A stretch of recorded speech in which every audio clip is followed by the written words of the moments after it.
What is up, Reds? Welcome to the live opposition breakdown. Liverpool are taking on Tottenham tomorrow at Anfield, 3 p.m. my time, 8 p.m. UK time. It's going to be an exciting match. We know that Tottenham are top of the league, even on points with us, but everything is set to make this game amazing. Hopefully, it's not one of those games like Man United versus Man City where both teams are afraid to make a mistake and it finishes 0-0. We've had 0-0 finishes before with Mourinho in the past at United, but we ended up breaking them down towards the end, and we ended up getting him fired ultimately, right? So today we're going to break down what Mourinho usually does in these scenarios, right? Basically, going into this season, he has two, right? He has two formations that he likes to go to, but they both filter in and out, and they're they mesh with each other, right? So we'll take a look at that. We'll take a look at statistics as well. And then, of course, we'll take a look at past fixtures and what we can expect with them coming to Anfield, how they may line up, all right? So if you guys are new to the stream, welcome. Make sure you subscribe. Comment your thoughts throughout the stream. Comment what you think is going to happen in the match. And if you enjoy this, give it a thumbs up. Pushes it out to more fans, all right? So let's jump into basically what we're looking at in terms of stats for Tottenham, right? So Tottenham, they have the same exact thing as us, right? They have 7 wins, 1 loss, and I believe 4 draws, okay? If we look at the table that way, okay? 24 goals, but 25 points. We're even on 25 points with them, okay? Now, if we look at goals, all right, 24 goals total, 10 goals conceded, 5 clean sheets. That is better than Liverpool, okay? And we'll get to Liverpool in a minute after this, right? But they favor, and Mourinho favors, an attacking side, and not just possession-based. He's probably going to give Liverpool most of the possession, okay? That's how that formation works, that 4-2-3-1 that he likes to play. It favors the other team having possession, and then he plays a long ball, he meaning Hugo Lloris, will play out from the back, and Mourinho likes to attack with the long ball, okay? He's got a great hold-up striker in Harry Kane, and then Son and Bergwijn breaking on the ends. Even Lucas Moura can come in there and do that. Ndombele in support. Very, very tough to defend. And with Liverpool's injury issues at the back, I'm confident that we can hold it up, but it has been deadly. And with Son, if you haven't seen Son's goal from either last week, I can't remember who they were playing, but man, what a shot. I mean, they're dangerous on the counterattack, and they really have some chemistry going, right? So 24 goals, okay? They started out pretty weak, okay? To be fair, they started out with that loss, but ever since then, the last 11 matches, Tottenham are undefeated. They have not lost, and they've been in good form doing it. They don't have any injury issues, right? I want to bring that up as well, okay? Listen to this, guys. Tottenham, right? Eric Lamella's out until January, all right? We know that. Eric Lamella's out. Bale had a cold. That's why he didn't play against Crystal Palace, right? But he's probably good to go for tomorrow. So we'll see how that happens. Listen to this Liverpool injury list and how Mourinho played down the injury list, okay? Matip is out with back spasms. We got Jota out with the knee injury until at least January. Okay. Shaqiri, I don't even know if he's alive. All right. Thiago's out with God knows what. Van Dijk, of course, and Gomez out. Okay. Then we have Milner and Tsimikas as well. And Keita, I don't know what's going on with Keita. I think he may be injured as well. Okay. That is 1, 2, 3, 4, 5, 6, 7, 8 people plus Keita, who we don't know if he's out or not. It's 8 first-team players, and not to mention, you got some great players in there. Jota, who's been our star the past couple months. Van Dijk, Gomez, Thiago. I mean, seriously, Milner, really. We have a significant injury crisis, and for him to play it down, I get where he's coming from, right? I get he's saying that our front 3 are healthy. That's fine. I get what you're saying, but you got to take that into account, okay? So let's head back here. So I basically analyzed the stats for each team, us and Tottenham. Overall, they're fairly even, okay? They're fairly even with the exception of goals. So I want to go, and we'll look at that as a little bit. But, oh, man, I'm going to go back to the chat and say what's up to some people. So here we go. We got 2:03 a.m. Seek Chan checking in. I love the dedication, guys. Yeah, Shane, we just got to watch Harry Kane. Matip's out, Shayna, I know. And Liz Golden in the chat, what is up, everybody, okay? So I just wanted to go back here. So like I said, if we look at the attack compared to Liverpool, I want to be able to share both of these screens. So I want to see if I can share both at the same time. but I don't think I can. So we'll just analyze Tottenham's first, okay? Just so everyone can see, all right? Passes per match, or let's look at attack first. Goals, they're right at 2 goals per match. And like I said, that 4-2-3-1 that Jose Mourinho likes to go against, he's gone against every big side with that 4-2-3-1, okay? Chelsea, Arsenal, Man City, all matches he went with the 4-2-3-1. He did go 4-2-3-1 against Crystal Palace, but that was a weird game. Crystal Palace played tactically pretty well, okay? Shooting accuracy in this formation, you got 43%. 2 of the 24 goals are penalties, so that's actually a lot of their goals are from open play. Okay, 24 big chances created and 8 off the woodwork, right? Cross accuracy, I want to bring this up, 24%. And total crosses, if we go down, where are we at? I just saw it. Total crosses. I lost it. If anyone, I can't find it. But anyways, total crosses, they're crossing the ball into the box way less than we are. And that is because, like I said, Jose is not afraid to play out from the back. Yes, we all know Jose likes to sit deep, right? He gives the other team possession. But that's because he's not afraid to play out from Hugo Lloris. He likes to play the ball long when under pressure, okay? So as we press, what Hugo Lloris is going to try to do, and what a lot of teams have tried to do, Midtjylland, right? Prime example. They try to bypass the midfield, and he tries to get the ball to Harry Kane. Harry Kane, great hold-up striker, as we've said, okay? And then he plays it out to Son or Ndombele or Lucas Moura or Bergwijn, whoever's breaking forward, okay? So those guys collapse in, okay? And they go on runs. 1-2 play, Harry Kane feeds it out wide to maybe a breaking Aurier or a breaking Davies or whoever's playing fullback, okay? And they don't necessarily have to cross it into the box. Son and Bergwijn like to cut in, and they do intricate passes on the edge of the box where they score. Or Son just takes a rip from 35 yards out, right? That's how he likes to play. So whoever's at the back, Matip most likely out with those back spasms, okay? We need to be strong in the air. We got to shut Harry Kane down, okay? So that's one thing, all right? And if we look at goals conceded, let's just go to the other side of the aisle real quick. They like to play the long ball if they're sitting back deep, all right? And then that back 4 shifts to a back 3, and then we have Højbjerg kind of dropping in between the center backs. So we'll get into all that. If we look at their defense, okay, they're under 1 goal conceded per match. They have really got it together at the back this season. And then, of course, if you compare it to us, let's just take we'll go back to us over here real quick. All right. Let me stop sharing here, and I'll pick another one. But Liverpool, ever since the Aston Villa match, we've done well in terms of Gomez and Van Dijk being out. We've been able to keep our defense in line, but that doesn't change the fact that we're not able to keep clean sheets that often, okay? So real quick, let me go here and go to Liverpool stats just so you guys can see here, okay? So like I said, everything's the same with the exception of goals. We have more goals, but look at goals conceded. 18 goals to Tottenham's 10, okay? Here, let me make it bigger for everyone. 18 goals to Tottenham's 10, okay? And this is what I was looking at before. Cross accuracy, 18%. Theirs was 24, okay? Goals conceded per match, 1.5. This has slowly been dropping, but they are still sub 1 goal per match. It's pretty impressive. 18 goals conceded. We only have 3 clean sheets. They only have 5. So that's all things you got to take into consideration, right? Let's go over to goals per match.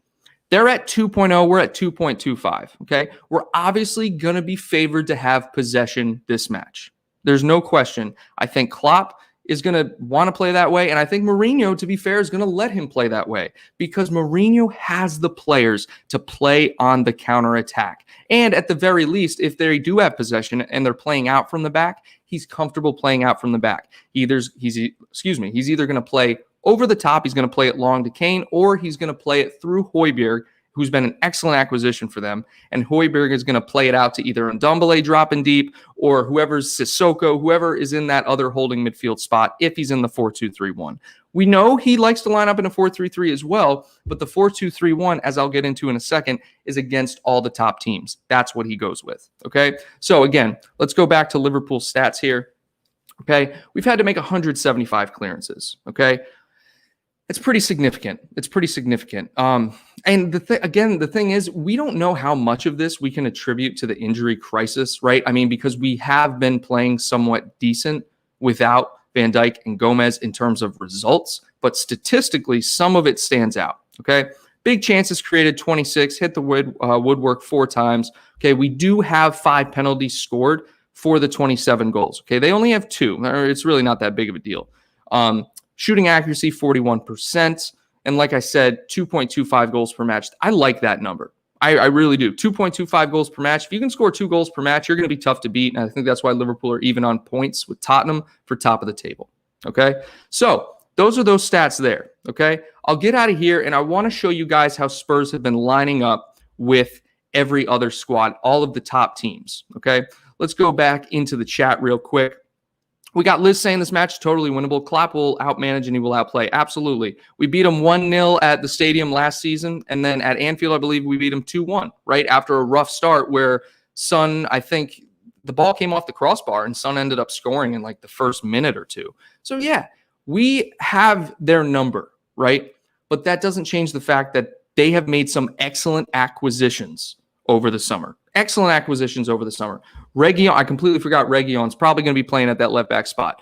Him and Aurier pushing forward, okay? They're dangerous. They're dangerous. You can't forget about Son. Kane and Son, their link-up play is phenomenal this season so far. Really. I think Son has like 10 Premier League goals or something. It's unbelievable. And then Seek Chan thinking that Spurs are going to park the bus. Team is literally carried by Kane and Son, which I agree. We need to execute gegenpress perfectly to avoid their counterattack. So that's the thing. That's what I'm going to get into in a second here. Okay. I'm going to share the screen here. I want to be able to share multiple screens at once, and I'm not sure how I can do that. I'm going to figure it out. Okay. Just like I'm going to figure out how to let Steven pin. You know what I mean? All right, guys. So let's go ahead and look into this match. Spurs versus Man City. Okay. If you look at how they lined up, Spurs, like I mentioned, 4-2-3-1 against Man City. Okay, Man City is most of the time 4-3-3, and so is Liverpool. Okay, so with that, I can kind of infer that Jose Mourinho is comfortable going with the 4-2-3-1 against Liverpool's 4-3-3, unless Klopp changes to a 4-2-3-1. Okay, and if you look at the results, 2-0 against Man City, and Man City like to spread the field regardless of their form. Okay, regardless of their form. Man City like to spread the field wide and then collapse in the final third, and literally they fill the box with their players. And Mourinho was able to beat them because Man City, if you push enough, they push a lot of players forward, and if you can get the ball out of the back quickly from either Lloris or Højbjerg or whatever, feeding it out wide, you're going to be able to hit them on the counterattack, okay? And if we look at the goals, right, Son and Lo Celso, okay? I mean, I don't know. It's pretty crazy how they end up lining up. Okay. So we look at that there. And then if we go to the stats of the game, okay, the possession. So Mourinho, this is what I was talking about. 4-2-3-1. He's going to line up there and he's going to sit back and he's not afraid to play on the counterattack. Look at the possession, people. 33.9% possession. They're not afraid to let the other team have the ball. Okay. And clearly they're not afraid because they know their game plan is going to work. A 2-0 win against Man City, that's significant. Okay. And even this, shots on target, 2 shots. How many goals did they have? 2. Okay. Touches, nearly double the amount of touches for Man City, almost double the amount of passes as well. Tottenham Hotspur, 25 tackles, 30 clearances. 30 clearances. You know how deep you have to be lying and how much pressure you have to be absorbing to get 30 clearances in a game? That's 1 every 3 minutes. It's unbelievable, okay? Man City had 10 corners. Tottenham had no corners, 0 corners, okay? I want everyone to come with me for a second, okay? Listen to this. 0 corners. Man City had 10, okay? That means that Tottenham aren't in possession. They're not pushing the line. They're literally counterattacking, okay? And that just goes to show based on the possession, shots total, 4 shots, 2 shots on target. All of that plays in to this match. Okay. And everything else was fairly even. Okay. It's unbelievable. It's unbelievable. And if you look at the lineups there, all right, they were playing the same exact people that I expect them to be playing against us, right? They got Eric Dyer, Toby Alderweireld, right? Serge Aurier, Sergio Reguilon. And then you got Højbjerg, again, great signing. Heung-min Son, Sissoko, Bergwijn, Ndombele, and Harry Kane, okay? That's all you need. That's all you need, okay? And that's what they're probably going to go with. Let's look at how they lined up against Chelsea, okay? I want to stop sharing so you guys can come see this one with me. I don't understand why I'm not able to switch. I probably am, but I just can't figure it out, okay? So Chelsea versus Spurs, all right? This one, same thing. Chelsea, 4-3-3. Tottenham Hotspur, 4-2-3-1, okay? Let's look at the score. It was 0-0, right? So this can work one of two ways. Either you can't stop the counterattack like Man City, okay? Or you can stop the counterattack like Chelsea did, okay? Let's go and we'll look at the stats, all right? Stats, again, lopsided possession, 40-60. Not as bad, right? Not as bad, but Chelsea still dominated, okay? 13 shots. That means Tottenham are sitting back and absorbing pressure. Nearly double the amount of touches. Passes, not so, a little more. I'd expect that, right? With more possession percentage, right? Not as many clearances. 12 clearances to 11 clearances for Chelsea. So clearly Chelsea's defending isn't quite there, okay? Their midfield game was pretty even in this game, I'd say. If you have to clear the ball pretty much the same amount of times, it probably means that the game was won in the final third and not so much in the midfield, okay? Corners were even. So this game doesn't speak to the lopsidedness of the other game in terms of the counterattack. This game, I'm looking at the stats and I'm thinking this was a very back and forth, even game, right? That's it. There was no counterattacking or anything like that. I don't remember anything from this game. I'm trying to look. It looks like it was very physical, a lot of yellow cards and things like that, okay? But let's go to Arsenal, okay? Same thing. These are all within the last couple months, guys, all right? And if we look at everything that's going on in terms of the tactics that Jose Mourinho chose to go with, it speaks to a 4-2-3-1. It speaks to sitting deep, playing the long ball, okay? Let's go to Spurs and Arsenal, okay? Same thing, but 2-0 win, right? Let's go ahead. 4-2-3-1. Look at the patterns emerging, guys. Arsenal lined up in a 4-2-3-1, all right?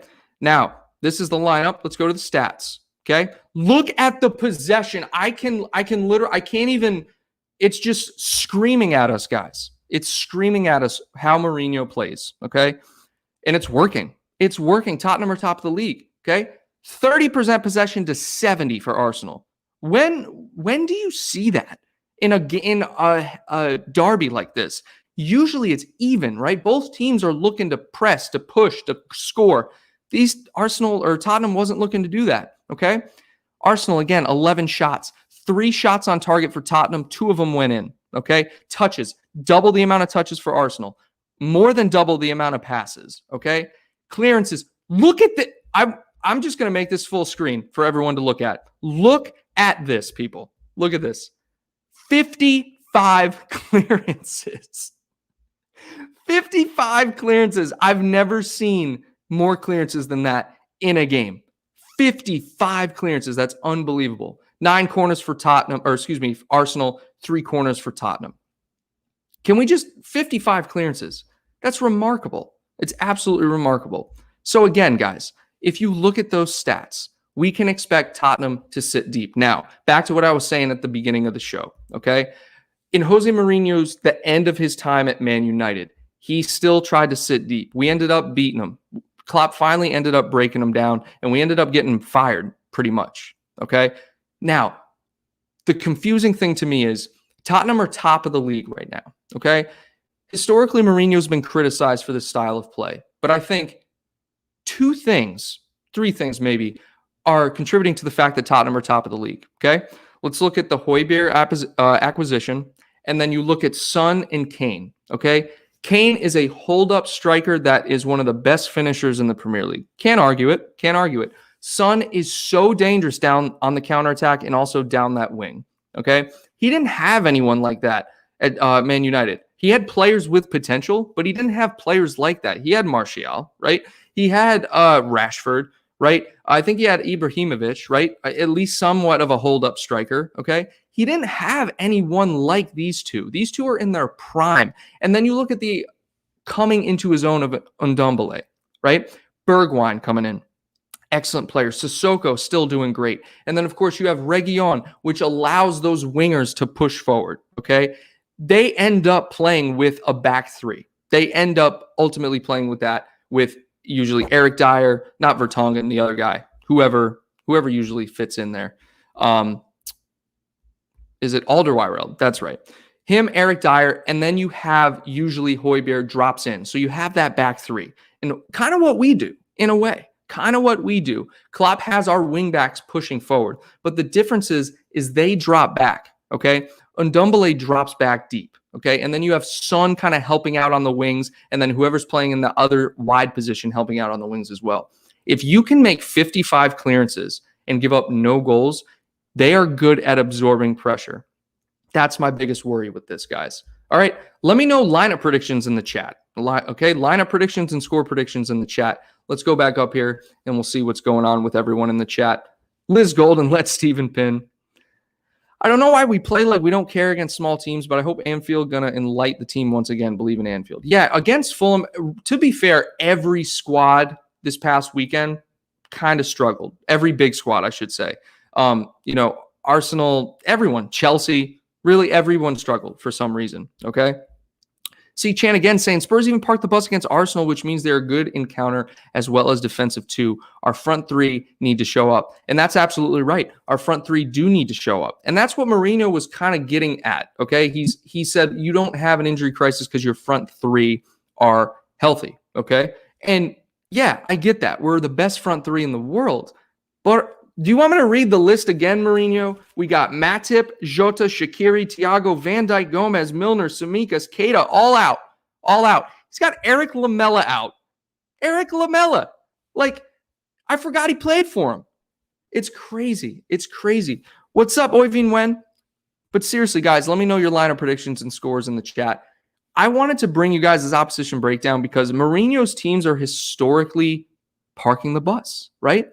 But for some reason, he has success with it. It's a very hated tactic, right? People don't like it, but it works, okay? And the stats that I showed you prove that it works, okay? Teams, when they're trying to break someone down over time throughout the game, as they get more frustrated, they tend to bring more players forward. They tend to push their back line higher up the pitch. And what happens, right? If you get one good clearance out wide to Son or Bergwijn or Kane, whatever, you're on the break. And that's how Tottenham nick goals and win these games. We have to be diligent at the back. Whoever ends up playing, right?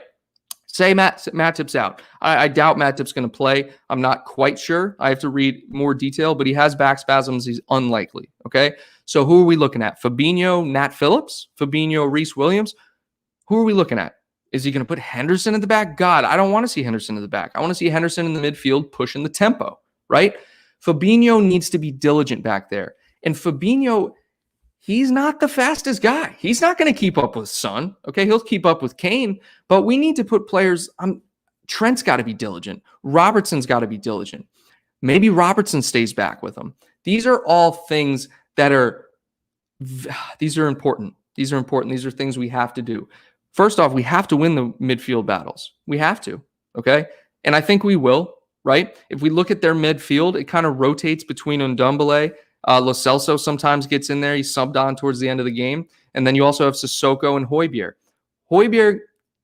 Wijnaldum and Henderson need to be physical with him. They need to press him, okay? We just got to be careful. We can't push so far up that we're exposed at the back, especially with what we have now. Before, when Van Dijk's healthy, guys, we can literally put Van Dijk at the back. Just Van Dijk. Play a back one, and Van Dijk can defend. Even if they have numbers, if it's 3-on-1, Van Dijk, his footwork, his positioning, everything is just perfect.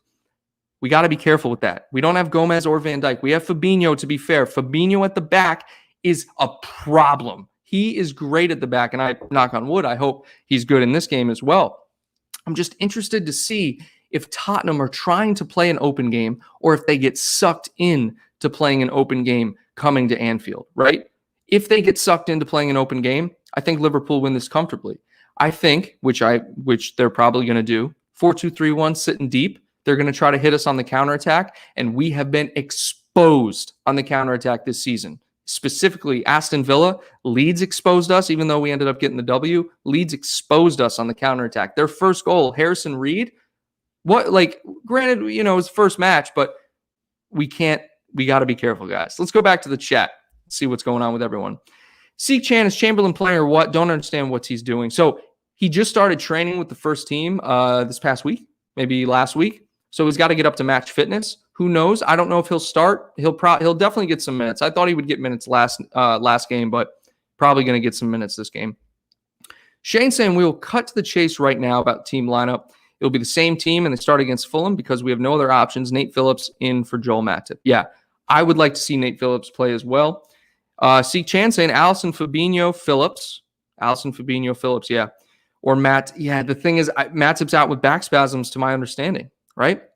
And then Hendo, Genie, Jones, or Keita. Don't even know if Keita's healthy anymore, unfortunately, in our front three. So that's the lineup prediction, okay? They're going to go with that 4-2-3-1, all right? Last time we played them, okay, I believe Gazzaniga, I think that's how you say his name, Gazzaniga was still in goal, okay? He had both games, both at Tottenham Hotspur Stadium and at Anfield. The Anfield match, he had the game of his career. I think he made like 9 or 10 saves in that match. It was unbelievable, okay? That's a change. They have Hugo Lloris now, okay? They got rid of Vertonghen. They have Alderweireld, and Eric Dyer has been filling in at the back for Jose Mourinho. And then Will Klotke, welcome, new person in the chat. I think buying Phil Jones will secure the title. Just an unbelievable center half. I don't know what you're smoking there, my friend. Ian Richard, we need to break them down, and that's what we tend to struggle with, and our front three needs to be on fire. Good news is we're at Anfield. Absolutely, the good news is that we're at Anfield. We have 2,000 fans, and hopefully that has worked in our favor before. I just don't want to get caught on the break because the form that Son's in, the hold-up play for Kane, we don't have our normal center backs. And it's just me thinking out loud, guys. It's just me thinking out loud. Let me know what you think in the chat, okay? Now, previous fixtures, okay? I want to bring that up for everyone here.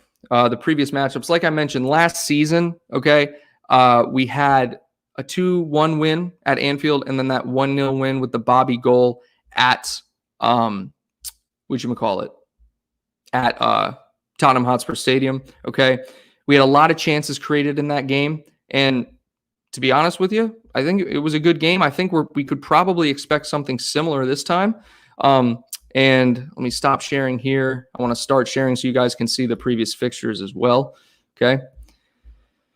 All right. Chrome tab. And let's bring up this previous matchups here. Okay. So let's go stats here. 56 matches played. Total wins for us, we have 27. Okay. 27 total wins.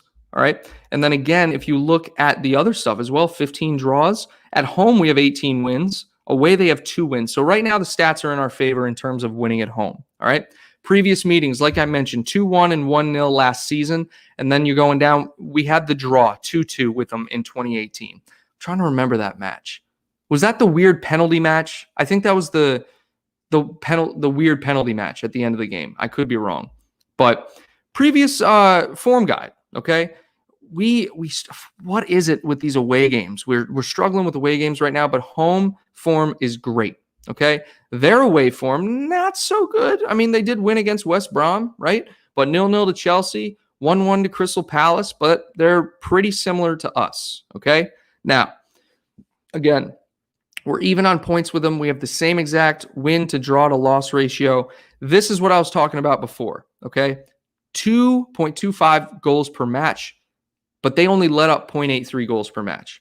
This is going to be a battle of them defending and us attacking, I think, and us dealing with the counterattack, okay? Chances created per match, virtually even, okay? Their biggest win, 6-1 at Man United, all right? Everyone remembers that game, but then we go on to lose the same day, 7-2 to Aston Villa. God, what a day that was, okay? And then if we go in here, that's what I was saying. Son and Kane. Son has 10 Premier League goals. Harry Kane has 9, okay? If you look at assists, Harry Kane has 10 assists. Harry Kane, 9 goals, 10 assists. Are you joking? That's great. Those are great stat lines. And like I was mentioning before, this is just more proof.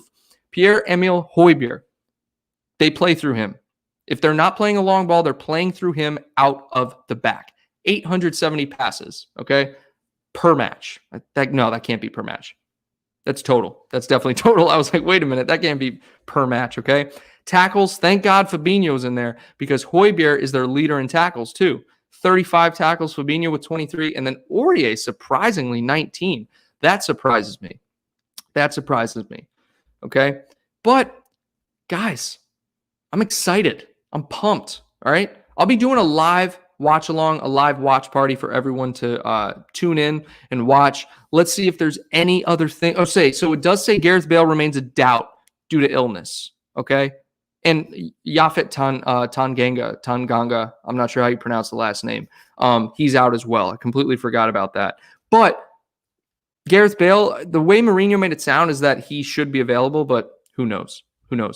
Now, Liverpool, let's go to the did you know section, right? Liverpool have just one loss in their last 15 Premier League fixtures against Spurs, okay? And they've won their last 4, each by a single goal margin, as we just went over. We have scored our last 18 Premier League penalties, with Mo Salah converting 12 of those. This run of consecutive scoring from the spot is longest by a team since Sunderland scored 23 penalties in a row between March and January, between 2012 and 2017. Interesting. Spurs have won just one of their previous 26 Premier League matches at Liverpool. Okay, that stat is definitely in our favor. Last win at Anfield, 2-0 in May 2011. I'm trying to remember that game. I don't remember that game. I got to go back and look at that game. All right. Gareth Bale has been involved in 5 goals in his last 4 matches against Liverpool in all competitions. Of course, that goes back to the freaking Champions League final. I don't even want to talk about that. But guys, I'm pumped for the match. I want to start doing these tactical breakdowns more. I want to get better at it. Okay, I want to learn more about each coach's tactics. So let me know if you guys like this video by smashing the like button and leaving your comments in the chat or down below. I'm going to go over to the chat here and see what we got. Okay. Shane says, I never want to see Alex Oxlade-Chamberlain play for Liverpool again. I'm sick of him getting injured. Every 5 minutes, enough is enough. Get rid of him. Let it go on TikTok. Interesting take. I can see where you're coming from, my friend. It's frustrating when a player constantly gets injured. I completely understand what you're saying, but when he's on form, the Ox is fun to watch. It must be said. Yeah, so according to the English media, apparently Joel Matip will take a late fitness test. Back spasms can be tricky because they can just go away like that. Really, it's just the body's way of protecting an instability or an injury or pain, whatever. The muscle spasms, though, hopefully they go away and Matip can play, because there's nothing worse than playing a sport with any sort of spasms. That I can tell you. Minamino or Origi, maybe they get subbed on, but against Tottenham, you're definitely going your normal front 3. Especially because our boy Jota is out, unfortunately. Okay. Phillips to play tomorrow. That's what everyone's saying, Carlton. What's up? Phillips to play. And then, of course, we got Fabinho at the back, Robertson, Trent, Allison in goal. And then if our midfield, you're probably going to go Jones, Wijnaldum, and Hendo. Who else are you going to go with? Keita, maybe Ox, because Ox is healthy now. And then our front 3. Carlo Lito saying we should win. I agree. We definitely should win. Okay? We should win. We should go top of the table. Now, the problem, is it going to be a 0-0? All right? Are they going to nick one on the counterattack? These are all the points that we brought up earlier. And the stats speak for themselves. Mourinho likes to absorb the pressure. 55 clearances against Arsenal. Are you joking? 55? That is insane.